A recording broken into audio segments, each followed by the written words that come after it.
Buenas tardes, jóvenes del primer grado de educación secundaria. Hoy vamos a realizar la sesión 4 de Ciencia y Tecnología, denominada Organizamos y analizamos los datos de nuestra indagación.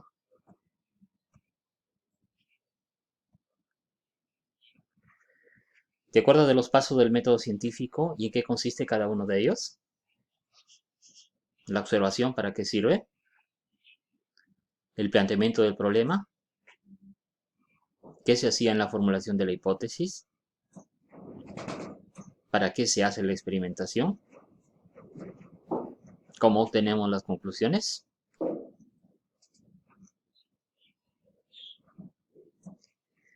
Recordemos con un ejemplo lo que hemos practicado hasta el momento. Hemos realizado la observación sobre un caso referido a las medidas de prevención contra el COVID-19. De ahí hemos obtenido un problema y lo hemos planteado. Es el siguiente. ¿Qué efecto tienen las medidas de control adoptadas por el gobierno sobre el contagio del COVID-19 en la población? De ahí hemos formulado una hipótesis. Las medidas de control adoptadas por el gobierno disminuyen el contagio del COVID-19 en la población. ¿Cuáles son las variables en mi investigación explicativa?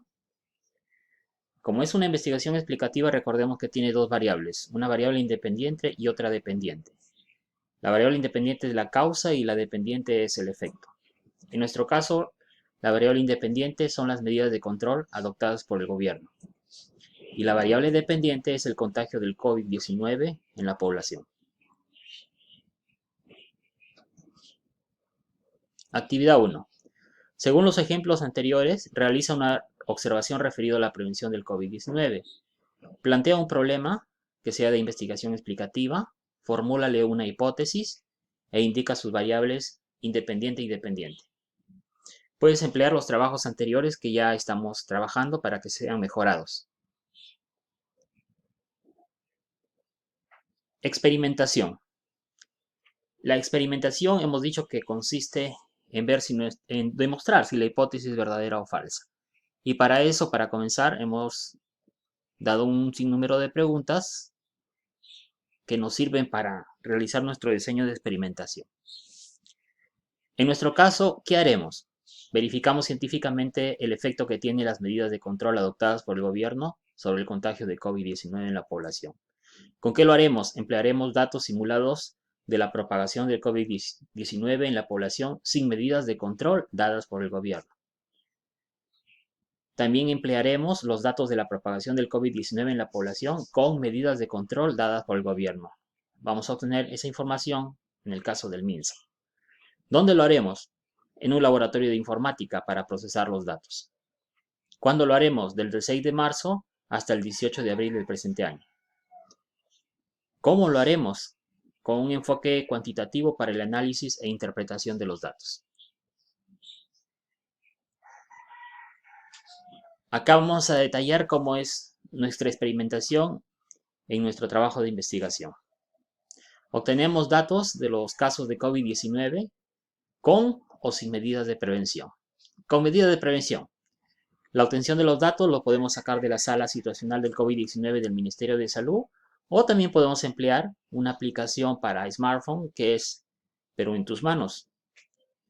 En el caso de obtener datos sin medidas de prevención, podemos emplear una fórmula estadística donde nos dice que I es igual a un número 1,8327 por el número de Euler elevado a 0.533x, donde Y es el número de casos diarios y X es el número de días. Ordenamos los datos en tablas. En el caso de las medidas de prevención que hemos estado viendo todos los días en los medios de comunicación, tenemos desde el día número 1 hasta el día número 44, ¿no? El día número 1 lo tomamos como el primer caso que se dio el 6 de marzo y el día número 44 lo referido al 18 de abril. Y ahí tenemos los casos que poco a poco van aumentando. Sin medidas de prevención, aplicando la fórmula que ya hemos mencionado anteriormente. También tenemos desde un día 1 hasta un día 44. Y vemos que los casos también están aumentando, pero lógicamente, como no hay medidas de prevención, el número es mayor. Por ejemplo, en el día 44 tenemos, según esa fórmula estadística, más de 10 millones de personas infectadas. Recuerden que la población del Perú aproximadamente son casi 32 millones de personas. Ordenamos estos datos en gráficas. Por ejemplo, acá tenemos la gráfica en donde están los casos confirmados y lógicamente se han empleado acá las medidas de prevención. Para el día 44, o sea, el 18 de abril, aproximadamente sobrepasamos las 14.000 personas. Las 14.000 personas. En el caso de que no haya habido medidas de prevención, para el día 44 se sobrepasa los 10 millones de personas. Hay una gran diferencia, ¿no? Vamos a comparar esos casos proyectados y confirmados. Los casos confirmados es con las medidas de prevención y los casos proyectados, lógicamente, son el modelo estadístico sin medidas de prevención. Comparemos. Acá tenemos una línea de color naranja, que son los casos proyectados, vale decir, sin medidas de prevención, ¿no? Sobrepasa los 10 millones, recordemos eso. Y para el mismo tiempo, tenemos los casos confirmados, que prácticamente están casi cerca de cero, ¿no? Hemos dicho que hemos sobrepasado casi los 14.000 personas, o sea, es un número bajo. Comparemos esta línea sin medidas de prevención y la otra línea con medidas de prevención. Ahí se ve claramente que uno le lleva mucha ventaja al otro. Interpretamos los gráficos. En el primer gráfico que hemos visto, observamos que si bien el número de casos va aumentando de manera exponencial, superan los 14.000 casos confirmados, pero no superan los 15.000 de esos casos confirmados, en los cuales se aplican las medidas de prevención frente al COVID-19. 2. En el segundo gráfico, que es simulado, observamos que el número de casos va aumentando de manera exponencial y supera fácilmente el millón de casos. Hemos dicho 10 millones. Ahí hay un error, tiene que ser 10 millones de casos, ¿ya? Casos proyectados, pero no supera los 11 millones de los casos probables, ¿no? Es decir, sin las medidas de prevención en el caso del COVID-19. Y en la tercera gráfica vamos a comparar justamente las dos anteriores, las dos gráficas anteriores. En el caso de los casos confirmados, que son los reales que ha sucedido, con los casos proyectados, que son los supuestos, lógicamente tomando el mismo tiempo. Nos damos cuenta que en los casos proyectados tienen un número muy elevado para el día 44 de la pandemia, ¿no? Estamos hablando de 10 millones de personas, a diferencia de los casos confirmados, que son un poco más de 14.000. O sea, hay una gran diferencia. Conclusiones. Según el análisis de los gráficos que hemos hecho, previo ordenamiento y lógicamente previa obtención, podemos llegar a las siguientes conclusiones. Que las medidas de control adoptadas por el gobierno son realmente y significativamente hacen que disminuya el contagio del COVID-19 en la población. 2. Las medidas de control adoptadas por el gobierno ayudan a controlar la epidemia, la pandemia del COVID-19, pero no evitan el contagio. Por eso que cada día vamos aumentando el número de casos confirmados. Actividad 2. Según el problema planteado en tu investigación, llena el siguiente cuadro para tu diseño de experimentación.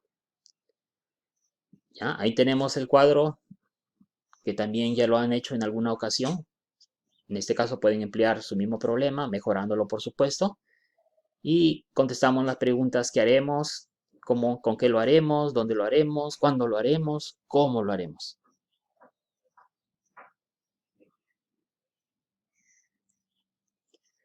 Una vez que el científico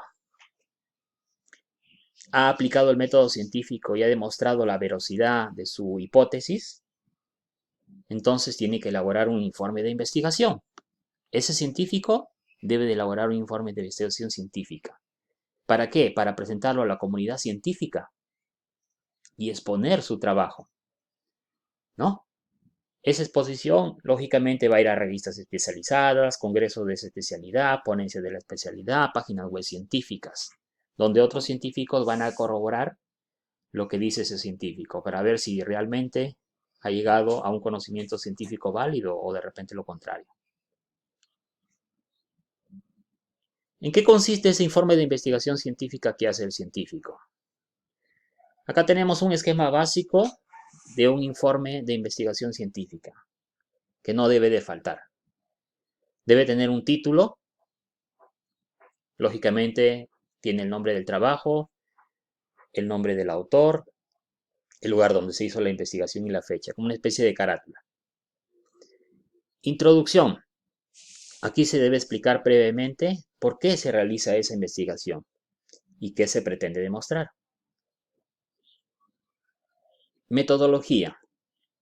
Indica lo que se ha realizado en el trabajo, qué experiencias se han llevado a cabo o cuál ha sido el material empleado o utilizado. Acá también se pueden acompañar algunas fotografías o esquemas si el científico lo considera pertinente. 4. Los resultados. Acá se van a indicar claramente los resultados que ha obtenido el científico. Si son datos numéricos, hay que organizarlos en tablas o, mejor aún, presentarlo en gráficas. Eso nos facilita más adelante su interpretación. 5. Discusión de los resultados. Se analizan los resultados para llegar a las conclusiones claras. 6. Las conclusiones. Se resumen lo que se pretendía con el trabajo. Y la conclusión, lógicamente, tiene que ser la más importante. Puede haber más de una conclusión, pero la más importante es la más relevante de todas. En la evaluación se detallan las limitaciones y algunas recomendaciones para mejorar el trabajo que el científico ha realizado. 7. Se indica una reseña de cada uno de los artículos, libros y otros materiales que se hayan consultado durante el desarrollo de la investigación. Actividad 3. Teniendo en cuenta que has podido realizar una investigación científica según el problema planteado, indica qué medios se pueden emplear en tu comunidad para dar a conocer el conocimiento científico que has generado. Muchas gracias, hasta una nueva oportunidad.